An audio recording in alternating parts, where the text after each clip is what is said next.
في كلامه المجيد. أعوذ بالله من الشيطان الرجيم. قل إن كنتم تحبون الله فاتبعوني يحببكم الله ويغفر لكم ذنوبكم والله غفور رحيم। যাবতীয় প্রশংসা আল্লাহর জন্য। দরুদ ও সালাম বর্ষিত হোক বিশ্বনবী মুহাম্মদুর রাসূলুল্লাহ সাল্লাল্লাহু আলাইহি ওয়াসাল্লামের উপর, যিনি আমাদেরকে শিখিয়েছেন সুখের পথ, শান্তির পথ,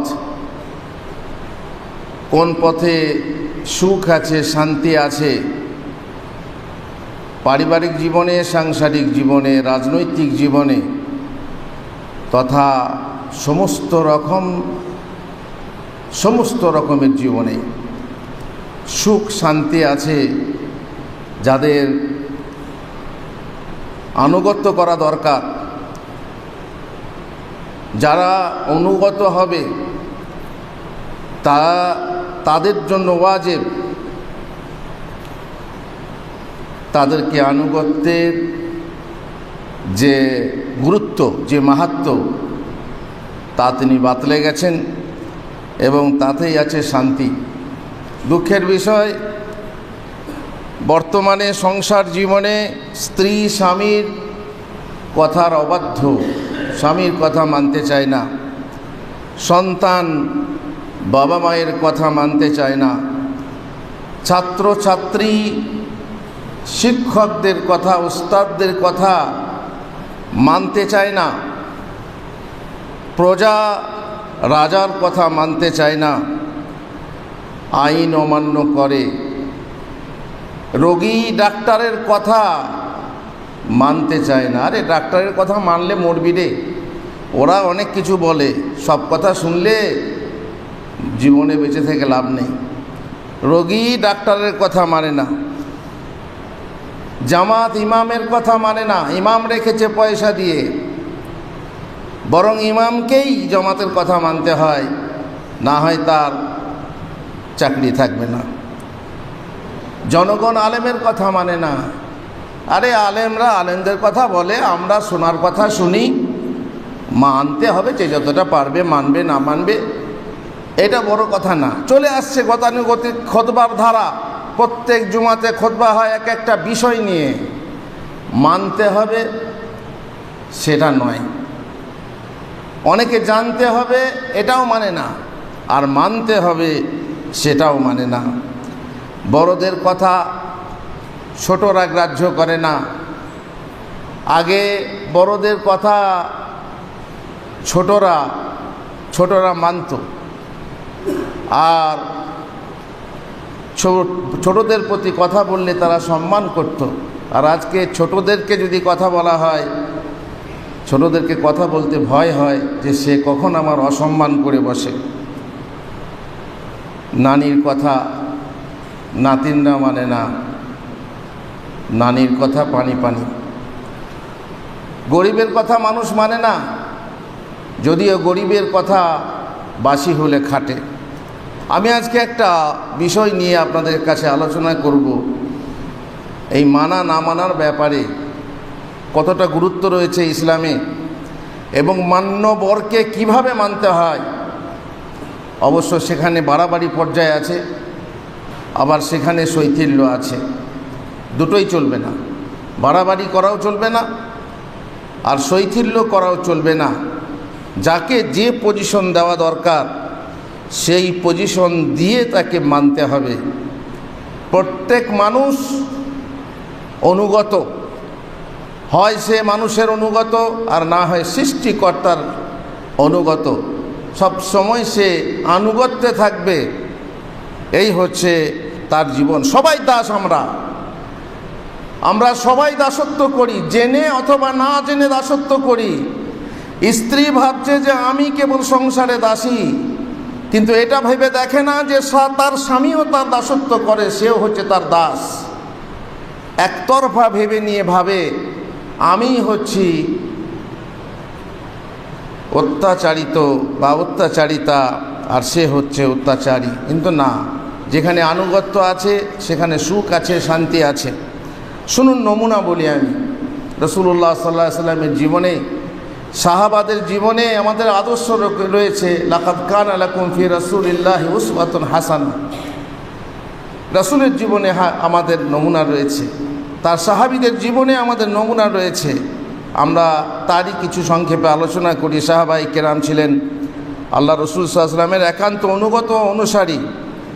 তারা তাদের প্রত্যেক কাজে তার পরামর্শ নিয়ে চলতেন, প্রত্যেক সমস্যার সমাধান নিতেন তার কাছে, প্রত্যেক বাদ বিসম্বাদের মীমাংসা গ্রহণ করতেন তার কাছে। বরং আল্লাহর নির্দেশ ছিল যে তোমরা পূর্ণ মোমেন হতে পারবে না, বরং মোমেন হতেই পারবে না যতক্ষণ না রাসূলুল্লাহ সাল্লাল্লাহু আলাইহি ওয়াসাল্লামকে তোমাদের ফায়সালাকারী গণ্য না করেছ। প্রত্যেক মামলা মোকদ্দমা পেশ করতেন রাসূলুল্লাহ সাল্লাল্লাহু আলাইহি ওয়াসাল্লামের দরবারে।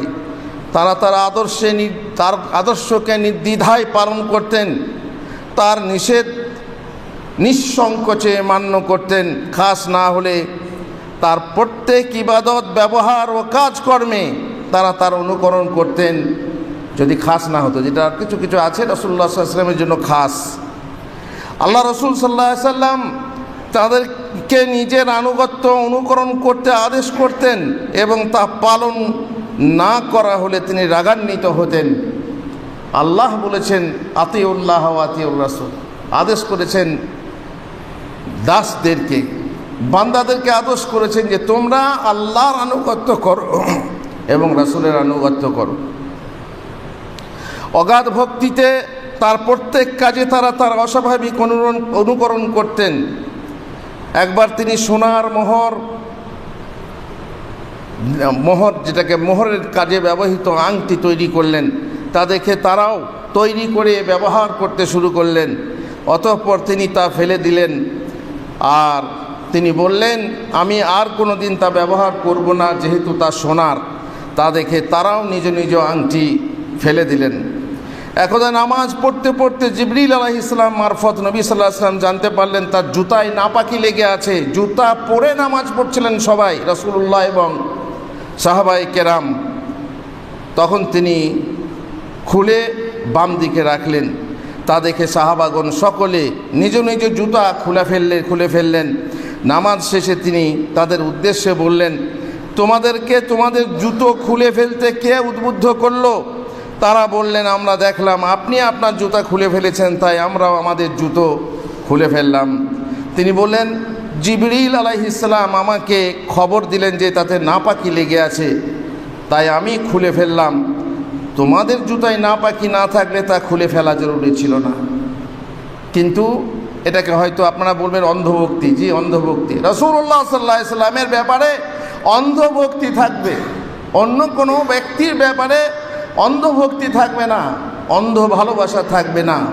চক্ষুষ্মান হয়ে আনুগত্য করতে হবে এবং ভালোবাসতে হবে। কোনো ব্যক্তি পূজা চলবে না ইসলামে। ভক্তি ও অনুকরণের এত আগ্রহ তাদের হৃদয়ে ছিল যে বিষয়ে তা বিধেয় নয় সে বিষয়েও তারা তার অনুকরণ করতেন। সুন্নাহর হিকমত ও যৌক্তিকতা বুঝে না এলেও সাহাবাগণ তা পালন করতে কুণ্ঠাবোধ করতেন না। কেবল ভক্তির সাথে তার অনুকরণ করে যেতেন তারা। একবার ওমর রাদিয়াল্লাহু তাআলা আনহু হাজরে আসওয়াদকে চুম্বন দেওয়ার সময় বলেছিলেন, পাথরকে চুম্বন কেন দেবো? পাথরকে, একটা পাথরের কি ক্ষমতা আছে যে তাকে চুম্বন দিতে হবে? তার মনে প্রশ্ন জেগেছিল। তাই চুম্বন দেওয়ার সময় তিনি বলেছিলেন, আল্লাহর কসম, আমি তোমাকে চুম্বন দিচ্ছি, অথচ আমি জানি যে তুমি কোনো উপকার করতে পারো না আর কোনো ক্ষতি করতেও পারো না। তবে যদি আমি আল্লাহ রসুল সাল্লাল্লাহু আলাইহি ওয়াসাল্লামকে চুম্বন দিতে না দেখতাম তাহলে আমি তোমাকে চুম্বন দিতাম না। ইন্নাকা হাজার লা তানফা ওয়ালা তাদুর, কিছুই করতে পারো না তুমি। রাসূলুল্লাহ সাল্লাল্লাহু আলাইহি ওয়াসাল্লাম চুম্বন দিয়েছেন পাথর রূপে, জান্নাতি পাথর হিসাবে, তাই আমি তোমাকে চুম্বন দিলাম, নচেৎ চুম্বন দিতাম না। মহানবী সাল্লাল্লাহু আলাইহি ওয়াসাল্লামের আদেশ পালন করার জন্য সাহাবাগণ ব্যতিব্যস্ত হয়ে পড়তেন। ভক্তি ও সমীহতে পরিপূর্ণ তার যে কোনো নির্দেশ মানতে তৎপর হয়ে উঠতেন। একবার আল্লাহর নবী সাল্লাল্লাহু আলাইহি ওয়াসাল্লাম খুতবা দিচ্ছিলেন, এমন সময় আব্দুল্লাহ বিন মাসউদ মসজিদে এলেন। তিনি সকলকে বসতে আদেশ করলে তা শুনে ইবনে মাসউদ দরজার উপরেই বসে গেলেন। তা দেখে নবী সাল্লাল্লাহু আলাইহি ওয়াসাল্লাম তাকে বললেন, আরে ভিতরে এসো, ভিতরে এসো আব্দুল্লাহ বিন মাসউদ। বসতে বললাম মানে এই নয় যে তুমি দরজায় বসে যাবে, কিন্তু না, আনুগত্যের এমন অবস্থা ছিল যে রাসূল বললেই সঙ্গে সঙ্গে সেই কাজকে তার কাজকে করার জন্য তৎপর হয়ে উঠতেন। মহানবী সাল্লাল্লাহু আলাইহি ওয়াসাল্লামের সঙ্গে এক ব্যক্তি আসরের নামাজ পড়ে কতিপয় আনসারদের নিকট দিয়ে পার হয়ে যাচ্ছিলেন। তিনি তাদেরকে বাইতুল মাকদেসের দিকে মুখ করে নামাজ পড়তে দেখে কসম খেয়ে বললেন, যখন কেবলা ছিল বাইতুল মাকদেস, তিনি রাসূলুল্লাহ সাল্লাল্লাহু আলাইহি ওয়াসাল্লামের সাথে মদিনার যেটা মসজিদে নববী সেখানে নামাজ পড়লেন। তারপরে মসজিদে কেবলাতাইনের পাশ দিকে যে দেখছিলেন তারা নামাজ পড়ছেন, তিনি নবী সাল্লাল্লাহু আলাইহি ওয়াসাল্লামের সঙ্গে নামাজ পড়ে আসছেন। আর কেবলা পরিবর্তন হয়েছে, সেখানে আল্লাহর নবীর সাথে মক্কার দিকে মুখ করে নামাজ পড়ে এসেছেন। এই কথা বলা মাত্র আসরের নামাজের রুকুর অবস্থাতেই তারা কাবার দিকে ঘুরে গেলেন, যে উল্টো একবারে পরিষ্কার 180 ডিগ্রি উল্টো তারা ঘুরে নামাজ পড়লেন। যেহেতু রাসূলুল্লাহ সাল্লাল্লাহু আলাইহি ওয়াসাল্লামের এটা আদর্শ ছিল, তার কথাকে সাহাবাগণ এমন বিশ্বাস করতেন যে না দেখেই তার সপক্ষে সাক্ষী দিতেন। একদা মহানবী সাল্লাল্লাহু আলাইহি ওয়াসাল্লাম সাওয়া বিন কাইস মুহারিবি বেদুইনের নিকট থেকে একটি ঘোড়া কিনলেন, কিন্তু সে ওই বিক্রয়ের কথা অস্বীকার করে এবং বলে, তুমি যদি আমার কাছে ঘোড়া কিনেছো তাহলে সাক্ষী উপস্থিত করো। এ কথা শুনে খুজাইমা বিন সাবেত সাহাবী তার সপক্ষে সাক্ষী দিয়ে বললেন, রাসূলুল্লাহ সাল্লাল্লাহু আলাইহি ওয়াসাল্লামের সপক্ষে সাক্ষী দিয়ে বললেন, এই ঘোড়া তোমার নিকট থেকে উনি খরিদ করেছেন। নবী সাল্লাল্লাহু আলাইহি ওয়াসাল্লাম তাকে বললেন, তুমি তো আমাদের ঘোড়া ক্রয় বিক্রয়ের সময় উপস্থিত ছিলে না, তাহলে তুমি সাক্ষী দিলে কিভাবে? তিনি বললেন, আপনি যা বলেন তাতেই আমি আপনাকে সত্যবাদী বলে জানি, আরও জানি যে আপনি কখনো মিথ্যা বলবেন না ইয়া রাসূলুল্লাহ। মহানবী সাল্লাল্লাহু আলাইহি ওয়াসাল্লাম বললেন, যে ব্যক্তির সপক্ষে অথবা বিপক্ষে খোজাইমা সাক্ষী দেবে, সাক্ষীর জন্য সে একাই যথেষ্ট। আর তখন থেকেই তার উপাধি পড়ে গেল ডবল সাক্ষীওয়ালা। সাক্ষী মানে স্বচক্ষে যেটা দেখা হয় তারই সাক্ষী দেওয়া হয়। সাহাবী আল্লাহর নবীর ক্রয় বিক্রয়ে সাক্ষী ছিলেন না, নিজের চোখে দেখেননি, তবুও সাক্ষী দিলেন। কেন?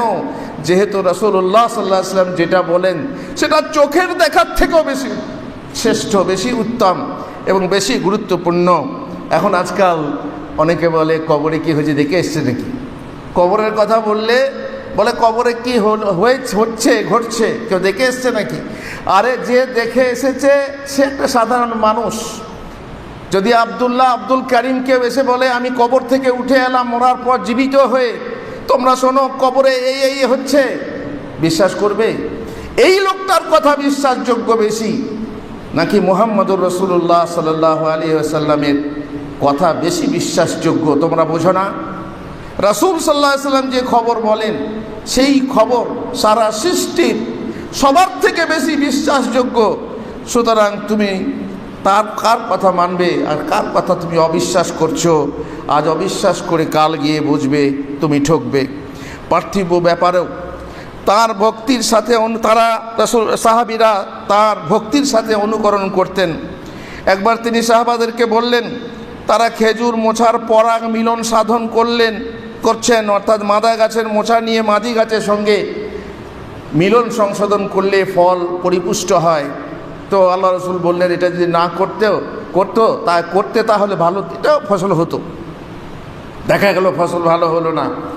সাহাবারা চাবাদেরকে জিজ্ঞেস করলেন, কি ব্যাপার, তোমাদের খেজুর এবছর কেন পরিপুষ্ট হলো না? ইয়া রাসূলুল্লাহ, আপনি পরাগ মিলন করতে নিষেধ করলেন, তার ফলে এই অবস্থা। রাসূলুল্লাহ সাল্লাল্লাহু আলাইহি ওয়াসাল্লাম বললেন, হুকুম করা মাত্র তারা জানতেন যে এই ফল ভালো হবে না, তাদের অভিজ্ঞতা ছিল। কিন্তু রাসূলুল্লাহ সাল্লাল্লাহু আলাইহি ওয়াসাল্লাম অন্য ভেবে তিনি বললেন যে তোমরা যদি এটা নাও করো তাহলে ফল সেই রকম হবে। কিন্তু সাহাবীরা মেনে নিলেন। তারপরে ফল যখন কম হলো তখন বললেন যে ইয়া রাসূলুল্লাহ, আপনি নিষেধ করেছিলেন তাই আমরা করিনি। বললেন দেখো তোমরা আনতুম আ'লামু বিদুনিয়াকুম, তোমরা তোমাদের দুনিয়ার ব্যাপারে বেশি জানো। সুতরাং আমি যখন আল্লাহর তরফ থেকে খবর দেবো, শরীয়তের ব্যাপারে কিছু বলবো, দিনের ব্যাপারে কিছু বলবো, মেনে নাও। আর দুনিয়ার ব্যাপারে তোমরা চাষবাসের ব্যাপারে বেশি জানো, যেটা চাষের জন্য উপযুক্ত তোমরা করবে, আমার কথা মানা জরুরি নয়।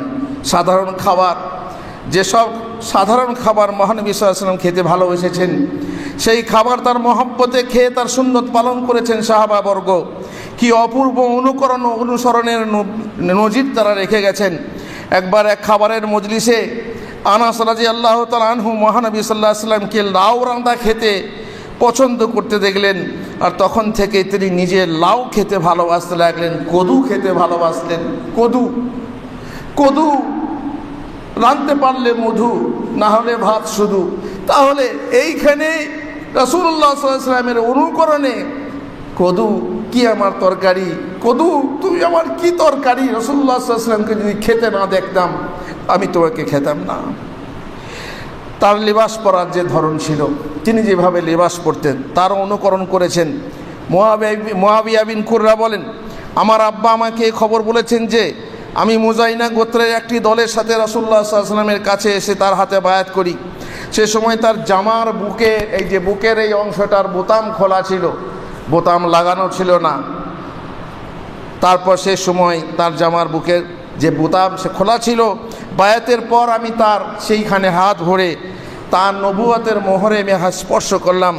বর্ণনাকারী বলেন, তারপর আমি মুআবিয়া ও তার ছেলেকে, মুআবিয়া বলতে এই আমির মুআবিয়া না, অন্য এক সাহাবী মুআবিয়া বিন কুররা, এই মুআবিয়া এবং তার ছেলেকে দেখেছি তারপর থেকে আর কোনো দিন এই বুকের বোতাম লাগাতেন না, না শীতে না গ্রীষ্মে। শীতকালেও তিনি বা তারা জামার বোতাম লাগাতেন না, যেহেতু রাসূলুল্লাহ সাল্লাল্লাহু আলাইহি ওয়াসাল্লামকে বুকের বোতাম খোলা দেখেছেন। তাই এই জন্যেই তারা রাসূলুল্লাহ সাল্লাল্লাহু আলাইহি ওয়াসাল্লামের অনুসরণে কঠোর ছিলেন। অনুরূপ ছিলেন আব্দুল্লাহ বিন উমর, তিনিও নিজের জামার বুকের বোতাম খুলে রাখতেন এবং বলতেন, আমি রাসূলুল্লাহ সাল্লাল্লাহু আলাইহি ওয়াসাল্লামকে তার জামার বুকের বোতাম খোলা রাখতে দেখেছি। এমনকি উক্ত সাহাবী আব্দুল্লাহ বিন উমর রাদিয়াল্লাহু তাআলা আনহু আল্লাহ রাসূল সাল্লাল্লাহু আলাইহি ওয়াসাল্লামের নামাজের জায়গা খুঁজে সেই জায়গায় নামাজ পড়তেন। তিনি যে গাছের নিচে বিশ্রাম নিয়েছেন, সেই গাছের নিচে হজ উমরা করতে গিয়ে বিশ্রাম নিতেন, সেই গাছের নিচে তিনি বিশ্রাম নিতেন। সেই গাছে সেই গাছ যাতে মারা না যায় তার জন্য তার গোড়ায় পানি দিতেন, যেহেতু সেই গাছের নিচে রাসূলুল্লাহ সাল্লাল্লাহু আলাইহি ওয়াসাল্লাম বসেছেন। এই হলো কিছু নমুনা। আরও কিছু নমুনা আছে, দ্বিতীয় খুতবায় বলবো। বারাকাল্লাহু লি ওয়া লাকুম ফিল কোরআনিল আযীম ওয়া নাফা'নি ওয়া ইয়্যাকুম বিল আয়াতি ওয়া যিকরিল হাকীম ইন্নাহু তাআলা জাওয়াদুন কারীমুন মালিকুম বাররুর রাউফুর রহিম। আলহামদুলিল্লাহ ওয়াসসালাতু ওয়াসসালামু আলা রাসূলিল্লাহ ওয়া আলা আলিহি ওয়া সাহবিহি আজমাইন। তার আচরণে নবীর অনুসরণ দেখলে মনে হতো তিনি একজন পাগল লোক। সাহাবীগণ যখন মহানবী সাল্লাল্লাহু আলাইহি ওয়াসাল্লামের নিকট থেকে কিছু বর্জন করার আদেশ শুনতেন, তখন লোভনীয় হলেও তা বিনা দ্বিধায় সত্বর বর্জন করতেন। খায়বারের দিন রাসূলুল্লাহ সাল্লাল্লাহু আলাইহি ওয়াসাল্লামের নিকট জনৈক ব্যক্তি এসে বলল, গাধাগুলিকে খেয়ে নেওয়া হচ্ছে। রাসূলুল্লাহ সাল্লাল্লাহু আলাইহি ওয়াসাল্লাম চুপ থাকলেন। তিনি দ্বিতীয়বার পুনরায় এসে বললেন, গাধাগুলি খেয়ে নেওয়া হচ্ছে। তিনি চুপ থাকলেন। তৃতীয়বার এসে বলল, গাধাগুলি শেষ করে দেওয়া হচ্ছে। অতঃপর নবী সাল্লাল্লাহু আলাইহি ওয়াসাল্লাম একজন ঘোষণাকারীকে এই কথা ঘোষণা করার আদেশ করলেন যে আল্লাহ তাআলা ও তার রাসূল তোমাদের গৃহপালিত গাধার গোশত খেতে নিষেধ করেছেন। এই ঘোষণা শোনা মাত্র ফুটন্ত হাঁড়ির গোশত মাটিতে ঢেলে দেওয়া হলো, সেখান থেকে এক টুকরাও কেউ ভক্ষণ করলেন না।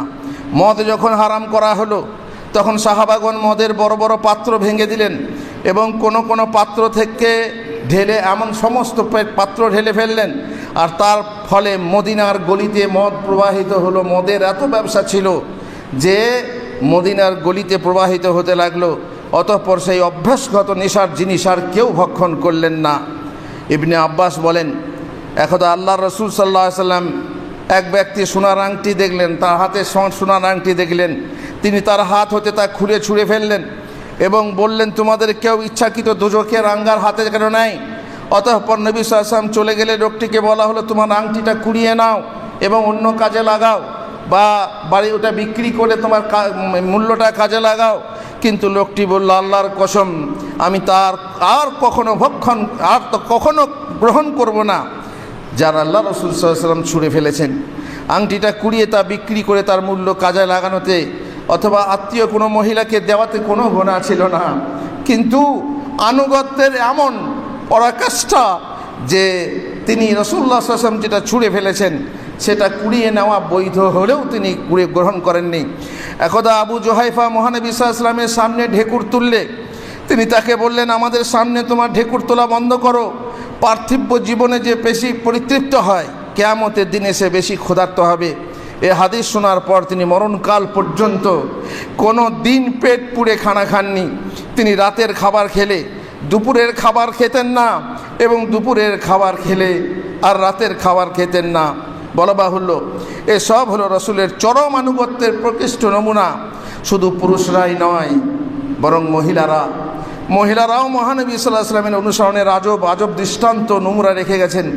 তারাও প্রমাণ করেছেন যে আল্লাহর রসুলের আদেশ পালনে এতটুকু দেরি, মনের ভিতরে কোনো দ্বিধা সংকোচ কেন কিন্তু বা কোনো প্রকারের গয়ঙ্গচ্ছ চলবে না।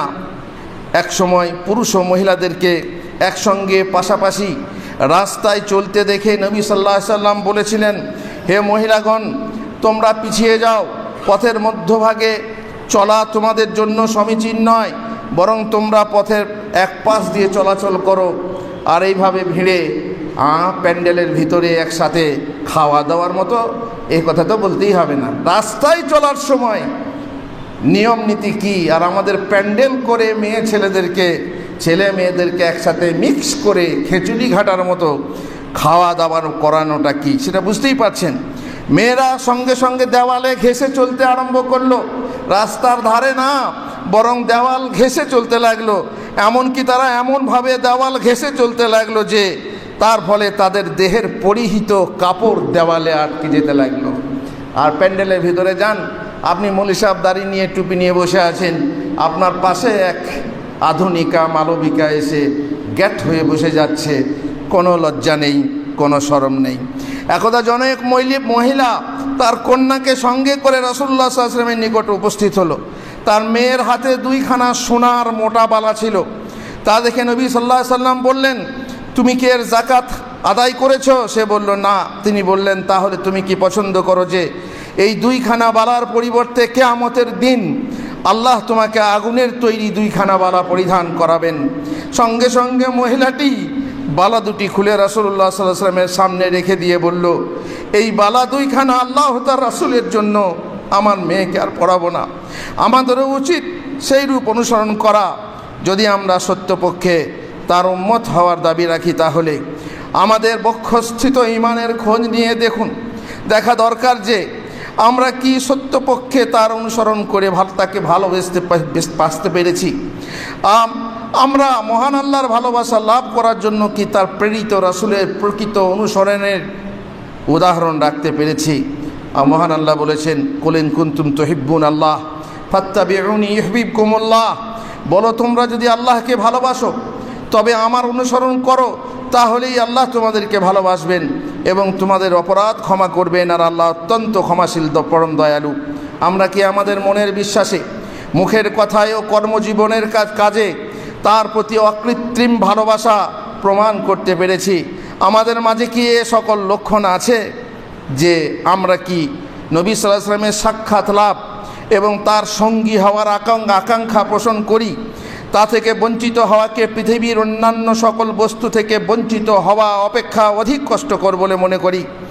আমরা কি মহানবী সাল্লাল্লাহু আলাইহি ওয়াসাল্লামের সেই ভবিষ্যৎবাণীর উজ্জ্বল দৃষ্টান্ত, যাতে তিনি বলেছেন, অবশ্যই আমার উম্মতের কিছু লোক হবে যারা আমার পরবর্তীকালে আগমন করবে, তারা আমাকে অত্যন্ত প্রগাঢ়ভাবে ভালোবাসবে, তাদের প্রত্যেকে এই আশা পোষণ করবে যে যদি সে তার পরিবার পরিজন ধনসম্পদের বিনিময়ে আমার দর্শন লাভ করতে পারে। নিশ্চয়ই আমাদের মধ্যে কেউ কেউ আছেন যে আমরা যে কোনোভাবে আল্লাহর নবী সাল্লাল্লাহু আলাইহি ওয়াসাল্লামের সঙ্গে দেখা হওয়া সম্ভব হলে আমরা তার দর্শন লাভ করব। আমরা কি নবী সাল্লাল্লাহু আলাইহি ওয়াসাল্লামের স্বার্থে নিজের জান ও মাল খরচ করার জন্য পূর্ণভাবে প্রস্তুত আছি? তার সকল আদেশ পালন করা, সমুদয় নিষিদ্ধ বস্তু থেকে বিরত থাকার মনোমানসিকতা কি আমাদের আছে? তার সুন্নতের পূর্ণরূপ সাহায্য করা এবং শরীয়তের বিরোধী সকল বাধাকে প্রতিহত করার দায়িত্ব কি আমরা পালন করেছি? সকল ব্যক্তি ও বস্তু অপেক্ষা তাকে কি আমরা বেশি ভালোবেসেছি? সকল কিছুর ভালোবাসার উপর তার ভালোবাসাকে প্রাধান্য দিয়েছি? তার প্রকৃষ্ট প্রমাণ কি আমরা রাখতে পেরেছি? সকল মান্যবরের কথার উপর তার কথাকে কি প্রাধান্য দান, অগ্রাধিকার দান করতে পেরেছি? প্রিয় নবী সাল্লাল্লাহু আলাইহি ওয়াসাল্লাম বলেন, তোমাদের মধ্যে কেউ মুমিন হতে পারবে না, লা ইউমিনু আহাদুকুম হাত্তা আকুনা আহাব্বা ইলাইহি, যতক্ষণ পর্যন্ত না আমি তার নিকট তার পিতা, সন্তান এবং সকল মানুষ অপেক্ষা প্রিয়তম হয়েছি। তিনি আরও বলেছেন, একবার সুসংবাদ বা সুখের জীবন সেই ব্যক্তির জন্য যে আমাকে দেখেছে এবং আমার প্রতি ঈমান এনেছে, এবং 7 বার সুসংবাদ বা সুখের জীবন সেই ব্যক্তির জন্য যে আমাকে দেখেনি এবং আমরা তার প্রতি ঈমান রেখেছি। আমরা হচ্ছি তারাই। ওয়া আখারিনা মিনহুম লাম্মা ইয়ালহাকু বিহিম ওয়া হুয়াল আজিজুল হাকিম। আল্লাহ তাআলা আমাদের অন্তরে সেই মহাব্বত সৃষ্টি করুন, যে মহাব্বতের মাধ্যমে আমরা নবীকে দেখতে অধীর আগ্রহে অপেক্ষা করব, আগ্রহী থাকব এবং তার কথা যদিও দেখিনি, তার কথাকে আমরা মেনে চলব, তার আনুগত্য করব। হে আল্লাহ, তুমি আমাদেরকে তৌফিক দাও। আল্লাহুম্মা আমিন। আল্লাহুম্মা সাল্লি আলা মুহাম্মদ ওয়া আলা আলি মুহাম্মদ